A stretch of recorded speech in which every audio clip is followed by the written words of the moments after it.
हर साल 26 जनवरी को राष्ट्रीय पर्व गणतंत्र दिवस देश भर में उत्साह और उमंग के साथ मनाया जाता है। क्या आपको पता है इस दिन को मनाया क्यों जाता है? इस दिन देश भर में राष्ट्रीय अवकाश रहता है। इससे सबसे पहली बार 26 जनवरी सन 1950 को मनाया गया था, जब संविधान को लागू किया गया था। इस दिन स्कूल, कॉलेजेस, सरकारी और गैर सरकारी संस्थानों में झंडोत्तोलन किया जाता है। वहीं देश की राजधानी नई दिल्ली स्थित इंडिया गेट पर झंडा फहराया जाता है और 21 तोपों की सलामी दी जाती है। अगर आपको गणतंत्र दिवस के बारे में नहीं पता है तो आइए आपको इसके इतिहास और महत्व के बारे में बताती हूँ।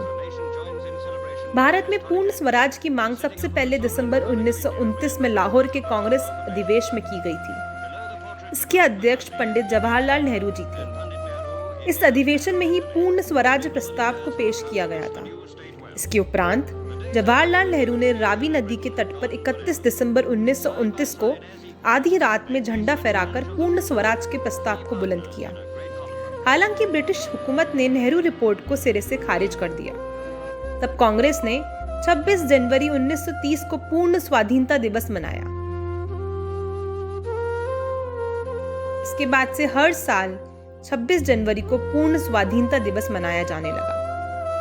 इसके 16 साल बाद 9 दिसंबर 1946 को भारतीय संविधान लिखने की शुरुआत हुई। इसके सभापति सच्चिदानंद सिन्हा थे, लेकिन बाद में संविधान सभा के सभापति डॉक्टर राजेंद्र प्रसाद चुने गए थे। वही संविधान सभा समिति के विधिवेत्ता भीमराव अंबेडकर को चुना गया था। संविधान निर्माण में 2 वर्ष 11 महीने 18 दिन लग गए थे। इसके बाद 26 नवंबर 1939 को समिति ने संविधान सभापति को सौंपा।